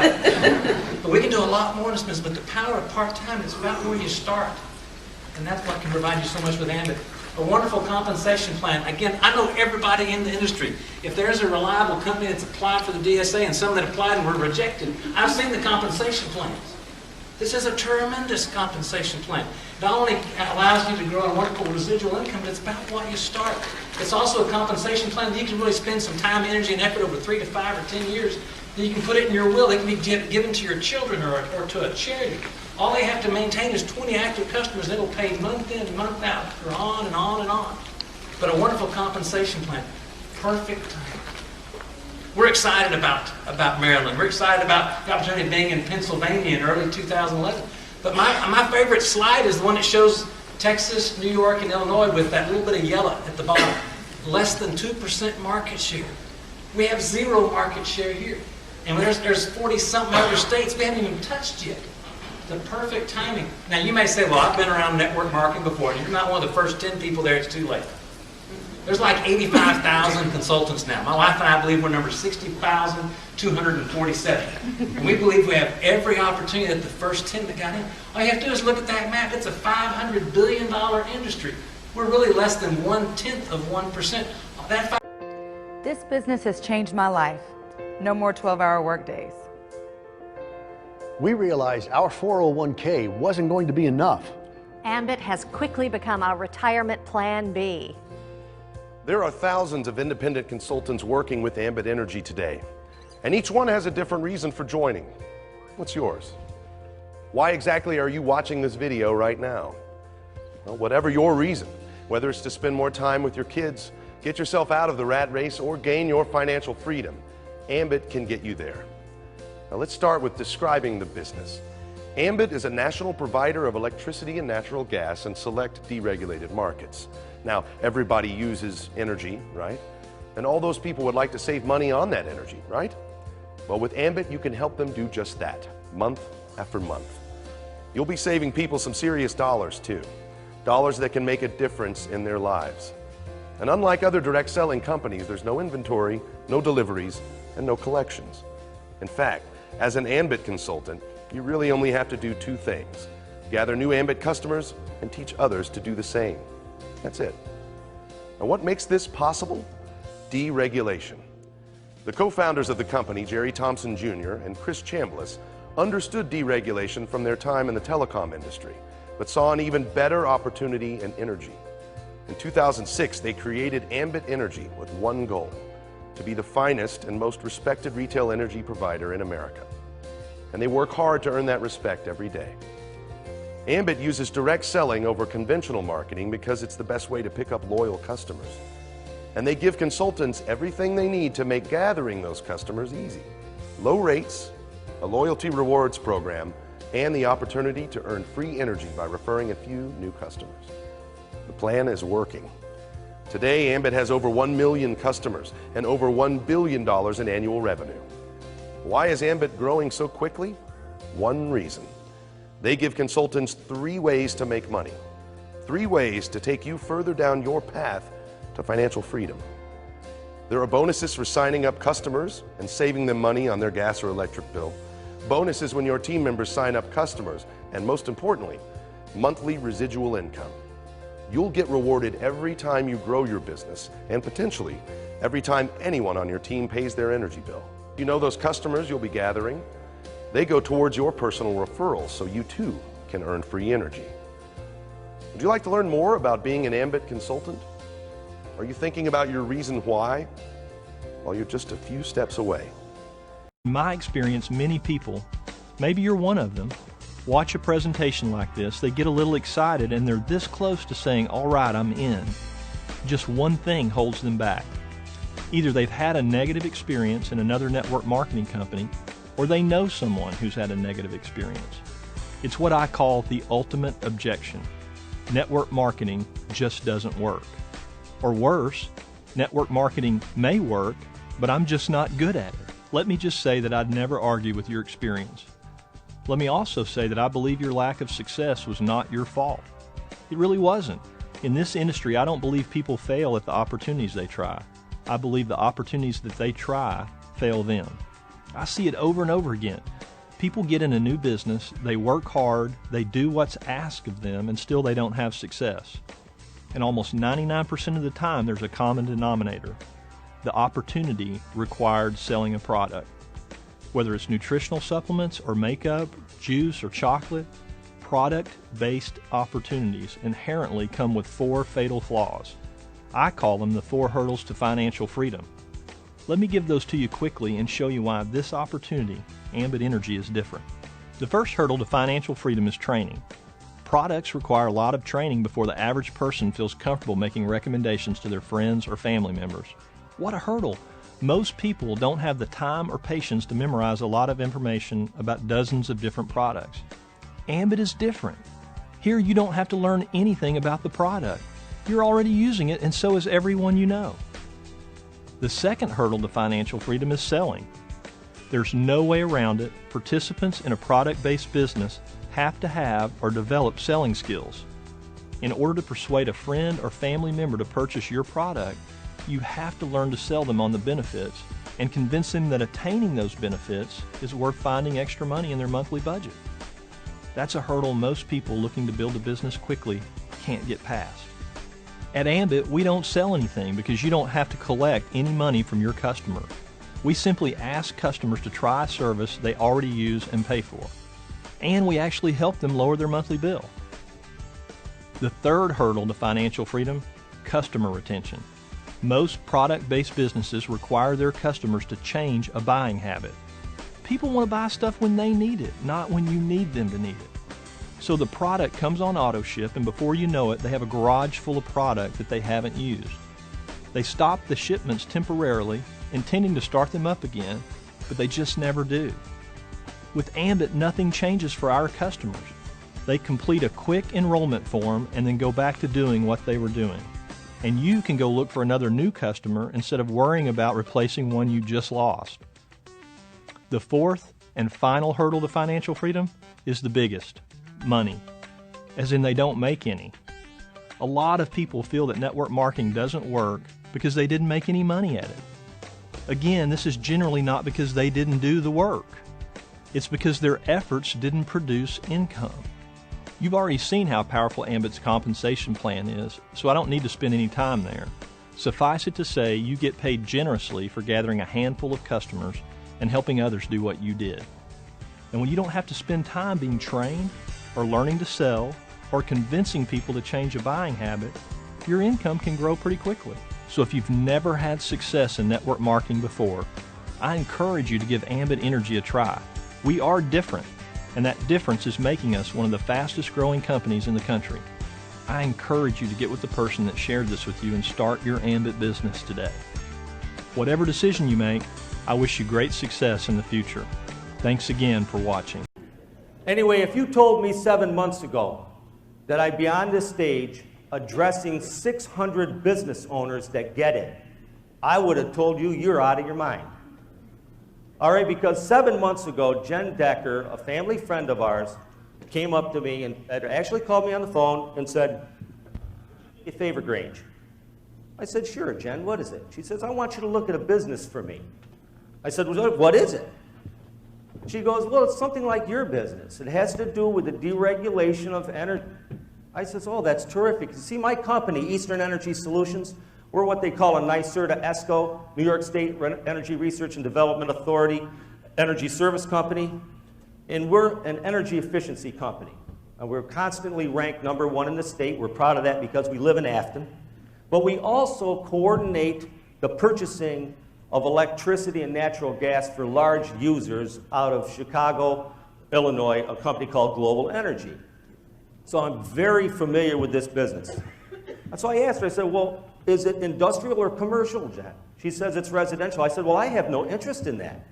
It's much too small for me." And she goes, "Well, it's not for you, it's for me. You see, Michael is killing himself working. I live in Shenango County, like you. We have a 14% unemployment rate. I can't find work, and this looks like a good deal. Would you look at it for me?" I said, "Sure, I'd be happy to." So she called me and jogged my memory a couple of different times. So finally that weekend on a Sunday, I'll never forget it, I was in my office because I'm always in the office on the weekends. I have a busy company. I work 70 hours a week and still work 70 hours a week and enjoy it very much. I'm at my desk. I said, "Well, let me get done with this." One thing that Jen did smart, she said, "Look, I want you to do me one favor. Make sure that you watch all the videos on that website. I know how impatient you are. And so I want you to look at the whole thing," which was brilliant on her part. I says, "Okay, I'll do that." So I sat down, I'm at the desk, boom, I put it up, I fired up. I immediately know the first video, it was "Why Ambit Works, It's Networking." I said, "Oh no, it's Amway, what has she done?" That's the first thing I said, And if it wasn't for her making me promise to her, I would have definitely not finished. Well, by the time I got to that next video, all of a sudden it's talking about energy. Wait a minute, you don't have to sell this. Everybody's using this. This is perfect. This makes sense now. By the time I got to the next video, I was sitting, I can still picture this vividly, sitting on the edge of my chair saying, "Wait, there's 5 ways of making money in this. 5. 3 bonuses, 2 residual, what? Perfect. Dividends on a blue chip. I don't have that in my business." By the time I got to the last video, I said, "This business is too good to be true. There's got to be a catch. There has to be, So with that, I called back Jen, and I said, "Jen, actually, I have a little bit of interest with this, but let me ask you a couple questions. Number one, you're already doing this, aren't you?" She goes, "Yes." I said, did you check it out?" "No." I said, "Are you just hoping it'll work?" She goes, "Yes." I says, all right, that's good. I said, here's what I need from you, though. I can't do that. I'm going to email you about 12 to 15 questions. And see, it was a test for Ambit because I still didn't believe it. All right, this is important. So I emailed these questions. The thing is, I'm in the industry already. You see, I understand this business, and so I gave them 15 questions that I knew the answers to. It was a test. Well, 48 hours later, she had to get rid of all the questions. She didn't know any answers. I get the answers back, it's 100%. I'm thinking, oh man, this isn't that good. You know, because I didn't want to do this. I work 70 hours, I play golf, I have a boat, so I don't have time for this. So I said, well, I'm going to really tear this apart now. So because of my contacts, I was able to call the Public Service Commission and get their opinion on Ambit. I was able to call National Grid Utility, because my company, Eastern Energy Solutions, is a trade ally with them. I got the answers from them. I was able to call Shell Oil because I know people that could tell me how good Ambit was. I called the Better Business Bureau. I took 2 weeks researching this company, trying everything I could do to find holes in this business. Everything. Well, I finally said I had the answer. I'm going to call up Global Energy because I knew Ambit was deployed in Chicago. And the owner of Global Energy, who I know very well, we do a lot of business with, knows everything about the industry. All right? He brokers all the deals for all the electricity in New Jersey, Massachusetts, Procter & Gamble plants. This guy's big, knows everything, very big guy.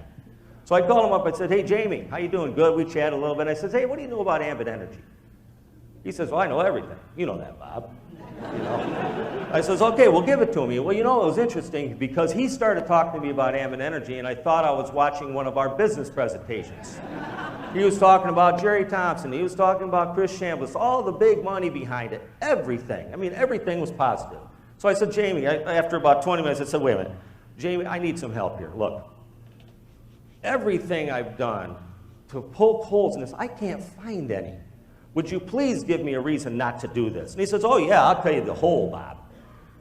This is networking.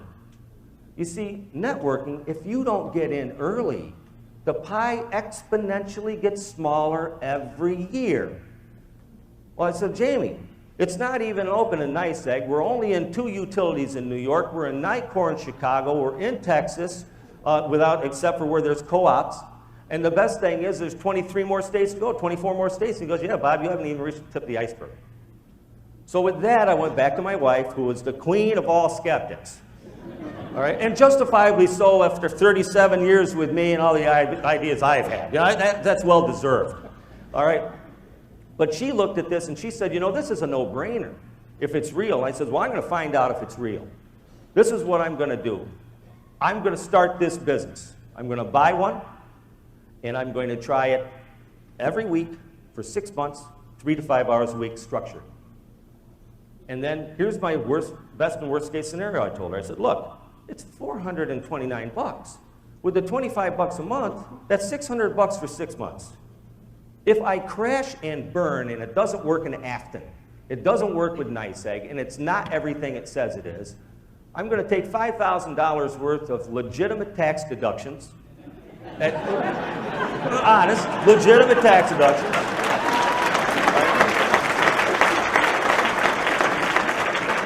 and with that, at 40% federal and state marginal income, we'll take a $2,500 tax credit against $600. I made $1,900, and all I did is spend a little bit of time. Right? I said, on the other hand, though, if it does everything it says, and if I can build this business to $2,000 a month, after 6 months, I'll continue to do this business. Well, that happened after 3 months. In fact, a quick story on that. The one thing about this business, anybody can do it. You've heard that before. But the first 5 weeks in this business, I did everything wrong. I got a phone call 5 weeks into the business from John Haas. Now, I'd met John one time. And he says, oh, yeah, so you got a little activity going. I said, yeah, a little bit. And he says, you don't know what you're doing, do you? I says, no, I don't. And he says, well, you told me about a month ago that you didn't have any time. So if you don't have time, why don't you try plugging into Ray's system? He says, this system works. Try it for 2 months. Just try it blind faith. And I did that. And it was really interesting. It actually worked. Within 3 months, we were making $2,000 a month, and we're doing better now. So if you fast forward to Ambition, which, by the way, was one of the best weekends I've ever experienced. I don't know about you attending. And every one of you in this group, just to let you know, next Labor Day should have 10 to 100 people of your group there to experience that. It's awesome. Well, anyway, when I was leaving Ambition, I got on the airplane, and the first thing I did is I pulled this magazine out. And I'm sitting next to my buddy Keith Roughgarden. He's almost a senior consultant now. And I'm going through this, and I said, oh my gosh, if somebody could only read this article. And so I'd fold it over. You know, I'd go to another, oh my gosh, what an article. I got to get somebody to read this article. You know, Keith says, what are you doing over there? Because I was folding all these pages over, you know. And he says, I says, read this stuff. So he starts reading. He says, oh my God, did you see this? You know, and so I'm getting excited about it. And I said, somehow I have to figure out a way to get these people to read these articles. They're not going to read the whole book. They will after they read these articles. But then when I got to the airport, first thing I did is I went back and I took the CD out. Now, all of you have listened to this CD, I trust. If you haven't, you should listen to it about 4 different times, 5 different times. All right, it's about Jerry Thompson and Chris Shambliss. I get done listening to this CD, I say, oh my gosh, I have to have people listen to this CD. You know, I mean, they tell everything. They lay it out for you right now. Right now, they get it for you. So I said, if I can just get them to watch the CD, listen to the CD, and then figure out what's best in this magazine so it doesn't take them a lot of time, I can walk them through a process. So I did a little bit of homework that weekend and came up with a way to use this book that's been advantageous to us. And you can do this personally, hand it to somebody, or you can mail it. The most important thing is, before you start that though, is you have to get plugged in to the program Sunday night on www.ambittraining.net. Do exactly what Ray says. And if you can't make it Sunday at 7 o'clock, then you get on Monday night and you listen to John Haas at 9 o'clock.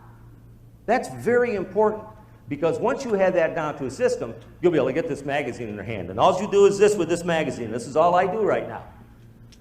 We have a little sticker on the front of this magazine right here that gives them what to do. All right, if anybody wants these stickers, Sammy Moss is here today, and she's got them. Now, the first thing it says is turn to page 48. Listen to the audio. Boom, and I explain that to people. All right, if I'm mailing this out, I put that in there. Then next it says go to page 21. Read that article about energy is the best product. Now here's the key with that. Jerry and Chris have already laid the foundation on how fantastic Ambit is, recognizing an opportunity. What's important now? They've laid that. You're thinking about Ambit. Now you get to energy as a perfect product. What happens? You know, they're looking at this and saying, my gosh, Ambit's the only one that gives free energy. How terrific is that? Then they go to Article 17 on page 17. That's about deregulation. You see, when we do this business presentation many times, even when they look at the DVD, people might get a little bit intimidated with deregulation. But that page-and-a-half article that you read in 5 minutes explains it. That's all they need to know. They'll say, oh my gosh, this isn't that difficult. Then you go to page 13, which is about networking. And whenever anybody says to me, by the way, how do I get by? It's a pyramid. I'll say, you haven't read article on page 13, have you? Go to that, because that's a powerful, generic article. See, the articles on 15 and 13 don't talk about Ambit, but you're thinking about Ambit. Then, the last thing they do is they go to our tremendous orange DVD. When they go through this now, we've set the stage. It works. It works very, very high percentage time. I also tend to put in one of these little articles here about Inc. 500, just to let them know that we are the best. But that's all I do, to let you know how that works. You know, this past week, 5 new consultants came into my business personal. Okay?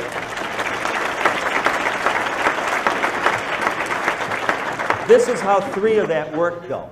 I called guys I hadn't talked to in years.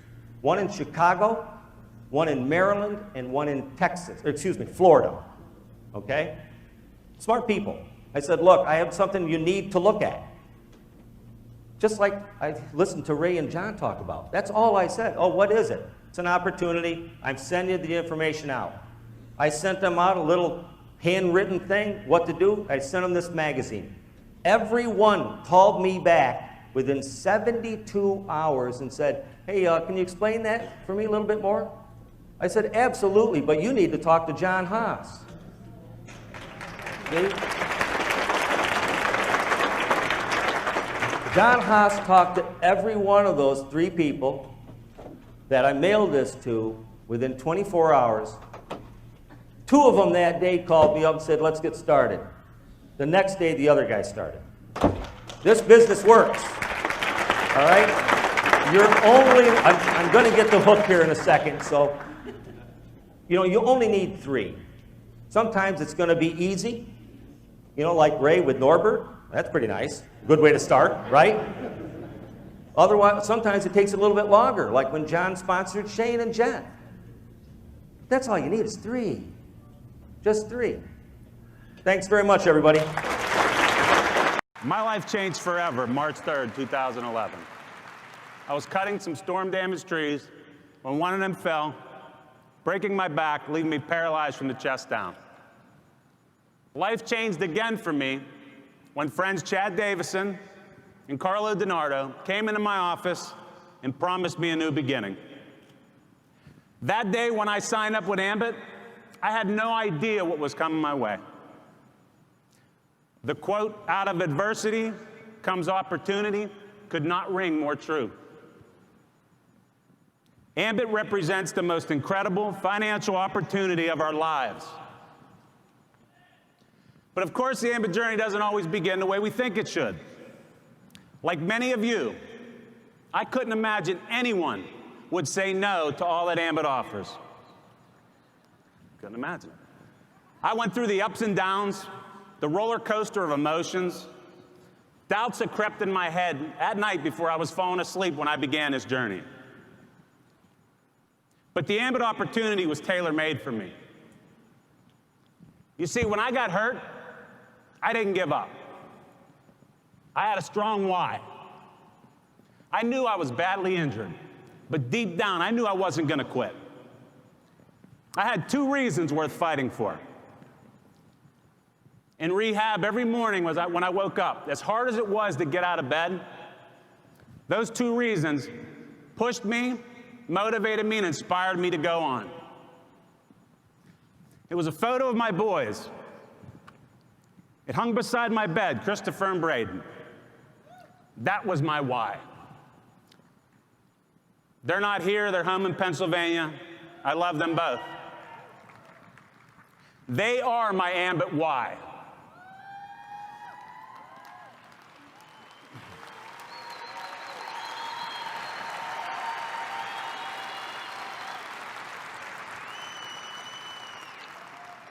I wish to create a better future for my boys. That is why this Ambit journey begins and ends with them. I strive to teach my boys that regardless of your circumstances, as long as you have the heart, determination, and perseverance, you can have whatever you want.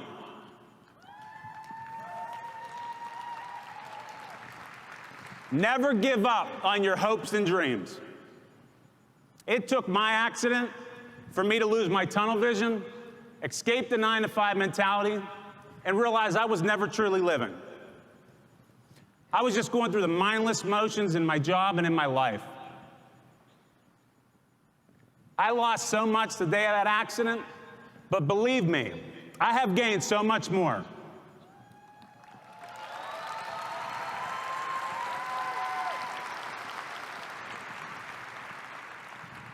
Time is so valuable in all our lives. Ambit gives you your time back and your life back so you can do what you were put on this earth to do. In the words of Benjamin Franklin, energy and persistence conquer all things. And remember, life begins at the end of your comfort zone. So when somebody wants to show you the Ambit opportunity, just say yes. Because you have no idea what is in store for you. Thank you, Chris Atkinson. Thank you, Ron and Jan Jenkins, for moving your family from Texas to Pennsylvania so the Ambit opportunity was able to find me. Thank you so much, Chris and Jer. and everyone at Ambit Energy for making this possible. Thank you. You know, when I was growing up, I always wished that my mother could stay at home with me instead of going to work. So when I had children, I decided to walk away from a corporate position. At the time, I was managing a court reporting office in Manhattan. It was a job that I loved, but I left it all behind so that I could stay home with my kids. It was my heart's desire to be a stay-at-home mom. But that decision came at a great cost. In order to save money, the decision was made to move our family to upstate New York. However, even though the cost of living was much less, it still meant many years of having to say no to my kids for a lot of things. Money was always so tight. Can anyone relate? I knew that if I didn't want this trend to continue with my grandchildren, that something was going to have to change. And as time went on, I became very concerned about the cost of college and weddings. Did I mention I have 5 daughters? But Ambit has changed all of that. I am so proud that thanks to Ambit Energy, I was able to buy my daughter Jessica a car, and I was able to pay for my daughter Mandy's wedding in cash using just the money that I had earned from Ambit Energy. No loans. And then about 1.5 years ago, I was able to take a spontaneous trip to Disney World with my daughter Gail and my granddaughter Alyssa, and I was able to say yes to all the souvenirs and the extras while we were there. I'd like to say thank you to my awesome team and a very special thank you to national consultant Ray Monty, who was instrumental in helping our team get a strong local start.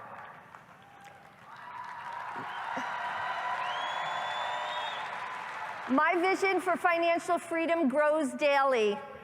Now, I love to watch my team grow, and I love to help my new business partners, many of whom have become dear friends. My goal is to help as many people as I can find the security and assurance of financial freedom that I've been blessed to achieve through the Ambit opportunity. Thank you for allowing me to share my story.